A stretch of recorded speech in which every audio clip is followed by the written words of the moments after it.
Muito obrigado, Macário. Eu vou ficar de pé aqui. Eu vou precisar da apresentação, porque eu tenho alguns gráficos a mostrar que vai ficar mais fácil. Primeiro, acho até reforçar que quão importante estar aqui com novos e velhos parceiros, conhecer pessoas que só conhecia virtualmente, conhecer outras pessoas pessoalmente, mas principalmente rever pessoas que não via fazia tempos. E, então, eu tenho esse desafio de falar um pouco, mudando um pouquinho, se eu colocar meu cronômetro para não me perder no tempo, falar das políticas de prevenção primária e secundária no país. Pode ir para o próximo, por favor? Eu vou reforçar um pouco aquilo que o Mark trouxe, que nunca é pouco falar da importância de falar desses marcadores, que são os fatores de risco para as condições crônicas. Obrigado. E nós já conhecemos bem, mas reforçando a questão do tabaco, inatividade física, alimentação inadequada e álcool, que aparecem muito fortes, como fatores modificáveis, e são foco, por exemplo, da prevenção primária, porque é justamente evitar o aparecimento da doença por meio da modificação desses fatores, e os metabólicos, que é onde entra a prevenção secundária, porque aí eles vão ser mudanças metabólicas que aumentam esse risco das condições crônicas, aí destacando a hipertensão arterial, excesso de peso, obesidade, hiperglicemia e hiperlipidemia, trabalhando em conjunto. Aí eu vou falar muito que aí o nosso foco está muito focado na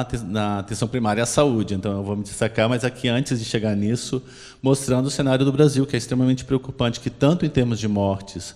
quanto de anos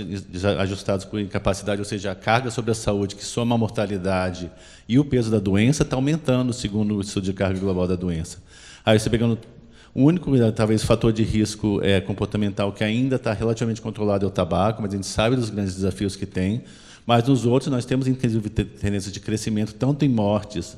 quanto nos DALIs, que são os anos ajustados por incapacidade, e muito preocupante, nos fatores metabólicos, todos estão em crescimento. Então, mostra, por isso mesmo, essa grande importância de trabalhar a prevenção primária e secundária, principalmente no Brasil. O Brasil não está sozinho, esse cenário é dividido com grande parte dos países, mas mostra o quanto é importante a gente trabalhar na prevenção primária, que é, justamente como eu falei, não ter novos casos, mas, ao mesmo tempo, nós temos prevalências muito grandes dessas condições crônicas que precisam ser tratadas para evitar, inclusive, o agravamento. E eu vou destacar aqui uma coisa, puxando para a minha sardinha, na parte de alimentação e nutrição, é que deveria haver um outro fator de risco dentro daquele conjunto da alimentação inadequada, que é a questão da discussão dos alimentos ultraprocessados. Aqui é mostrando só o cenário brasileiro, que a gente tem uma grande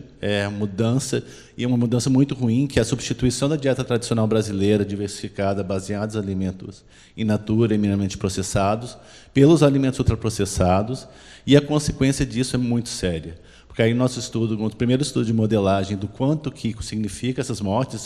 significam 57 mil mortes prematuras no Brasil, ou seja, mortes em pessoas de 30 a 69 anos de idade, e ao mesmo tempo, assim, mostrando o lado bom e ruim, de certa forma, é que a gente tem instrumentos para regredir essa quantidade de mortes a partir da redução do consumo de ultraprocessados, mas essa mudança vem sendo muito rápida. Por exemplo, esses 20% que coloca aqui, que são 12 mil mortes poupadas, isso significa voltar ao consumo de ultraprocessados que nós tínhamos somente há 10 anos atrás. Então, as mudanças são muito, muito rápidas. E, com essas mudanças, tem um cenário muito preocupante, que é aquilo que está mostrado à direita, que, justamente, se nós somarmos em torno de 50% no que nós temos atualmente em termos do consumo, isso vai aumentar,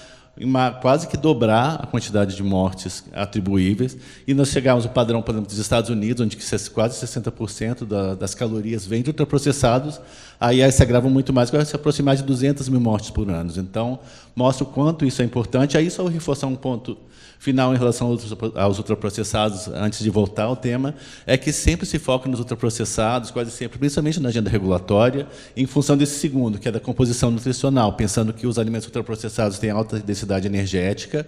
e, frequentemente, são ricos em nutrientes críticos, que são aqueles sódio, gorduras e açúcar. Mas vai muito além disso, tem muitos outros mecanismos já aprovados da influência deles sobre a saúde humana. Então, mediação por nutrientes críticos, doenças inflamatórias, na absorção de açúcares, microbiota, densidade energética, associação com obesidade e outras. Então, precisa ser tratado não somente como um alimento rico em gorduras, sódio e açúcar, mas como ultraprocessado como categoria. Esse é um grande embate. Eu vendo a Laís aqui, outros colegas que trabalham na agenda regulatória, a gente sabe quanto que é difícil trazer isso para a Anvisa, mas isso precisa ser trazido. E, é claro, isso, se chegasse, por exemplo, num GBD, em algum momento, seria ainda melhor. Mas aí, voltando para a questão da atenção primária, eu vou destacar aqui esse pacote da OMS, que é o PEN, que é um pacote de intervenções essenciais para doenças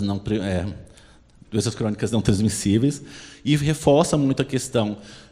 principalmente pensando nos países de renda média e baixa, então incluindo aqui o próprio Brasil, essa necessidade de ter um uso eficiente dos recursos, mas trazendo múltiplas abordagens que tragam atenção, tanto a prevenção primária quanto a prevenção secundária dentro desse locus que é a atenção primária à saúde. Então, esse investimento ele vai trazer, inclusive, questões que já são sabidas e provadas, inclusive, pela evidência, que é a redução de custos no tratamento das complicações e das doenças em si. Então, quanto que isso é importante, e esses pacotes são muito importantes, porque, na medida que eles trazem um olhar específico para cada uma das principais doenças cardiovasculares, diabetes,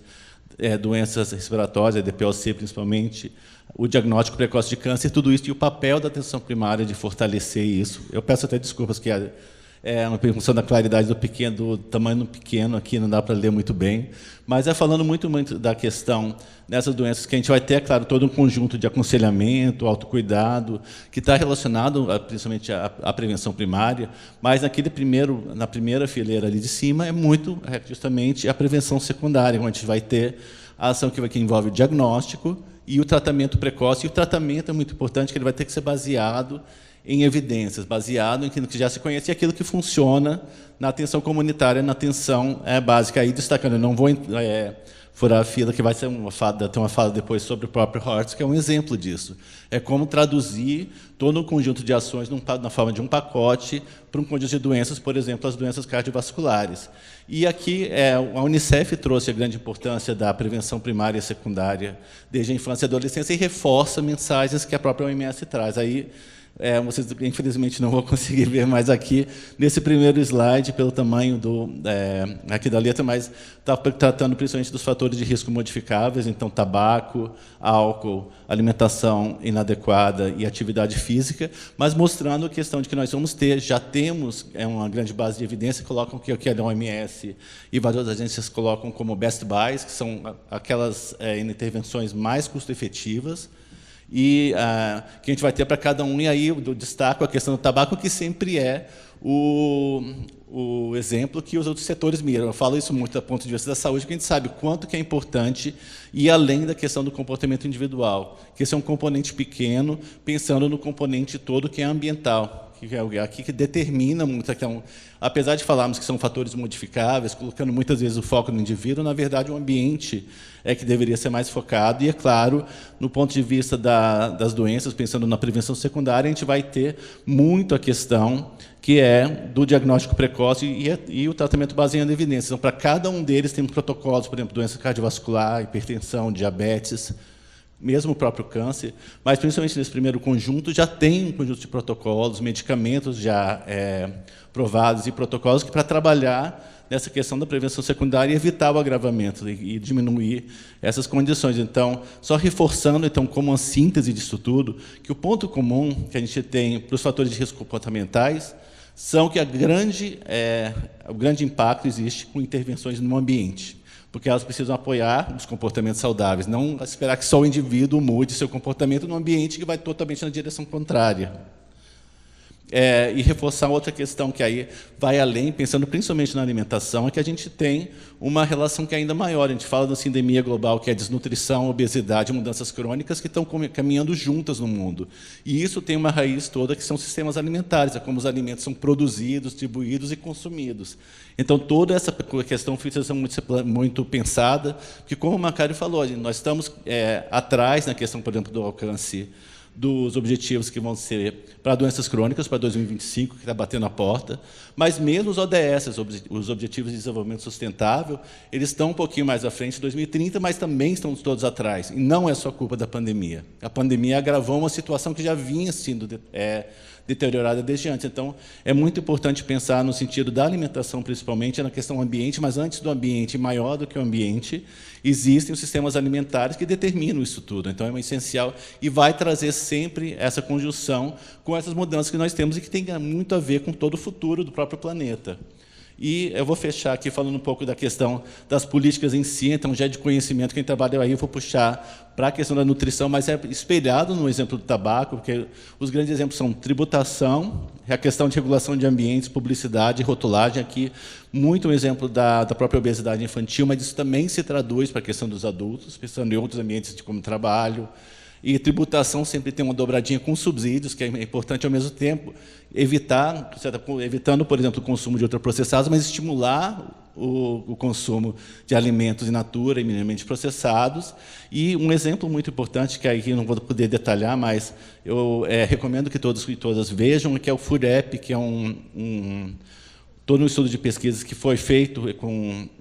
a Rede Informas no Brasil, e traz toda uma análise de políticas sobre ambientes saudáveis no Brasil, ambientes alimentares saudáveis, que é a nossa área mais especificamente, mas traz toda uma questão que é relacionada aos próprios alimentos e sistemas alimentares, mas também a questão de governança, de institucionalidade, que está relacionada, que leva a essas políticas. E aqui é uma análise geral do Brasil, mostra que justamente nós estamos atrás em muitas das políticas. É muito importante, ao mesmo tempo, que isso é um recado e é um subsídio para a atual gestão. Mas isso pensando não só em governo, mas pensando em todos os setores que estão aqui.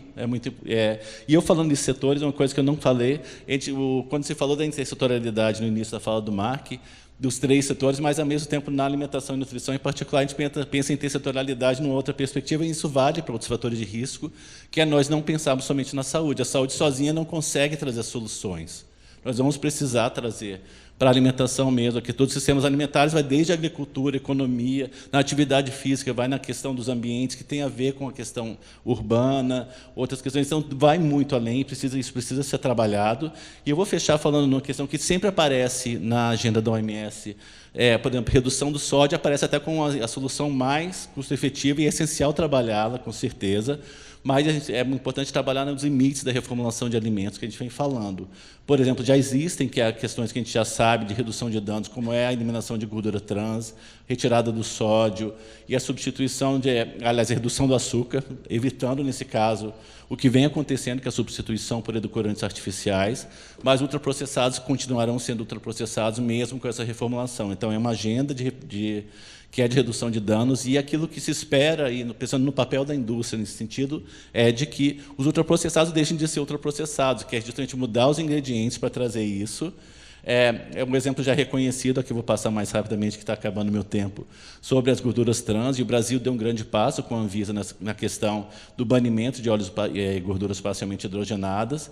E falar do sódio, que aí é a minha especialidade também, um ponto importante a gente avançar. A gente fala das metas, por exemplo, que o governo tem atualmente, e eu participei diretamente em negociações, mas a gente precisa dar um salto, que é justamente na questão, nós temos aqui metas voluntárias atuais. Se essas metas fossem transformadas em regulatórias, já teríamos um salto em termos de impacto em casos e doenças evitáveis. E se nós adotássemos as menores metas que nós temos em outros países do mundo para esses mesmos produtos que têm metas no Brasil, daria um salto ainda maior, mas mostrando também que nós temos outras políticas que somam a isso. É importante, por exemplo, a rotulagem frontal de advertências já traz uma grande contribuição, e não é só para o sódio, naturalmente, porque traz também informação sobre açúcar, traz informação sobre gorduras saturadas. Campanhas de comunicação têm sua contribuição, ainda que menor. E outra questão a pensar, que é, inclusive, um ponto que o próprio grupo discutiu, em parte, aqueles que trabalharam, que são os substitutos de sal, que a própria OMS lançou uma consulta pública e o fórum contribuiu, eu também contribuí com um especialista, que isso pode ser parte dessa solução também, pensando que o Brasil é um país em que se consome também muito sal de adição, então é uma alternativa. E eu vou fazer uma propaganda no final, como membro da USP, do NUPENS da USP, convidar todos que não fazem parte do estudo Nutrinet, que façam parte. Eu sou parte também, muitos aqui também são, e chamá-los porque esse é um estudo muito importante, como a Fernanda falou, porque nós temos atualmente em torno de 100 mil participantes, mas a meta é chegar a 200 mil, e isso vai ajudar muito, porque é uma coorte que vai trazer dados do Brasil, especificamente sobre fatores de risco e doenças crônicas, e muito foco na alimentação, mas vai além da alimentação, para subsidiar políticas, então, além da própria evidência científica. Muito obrigado.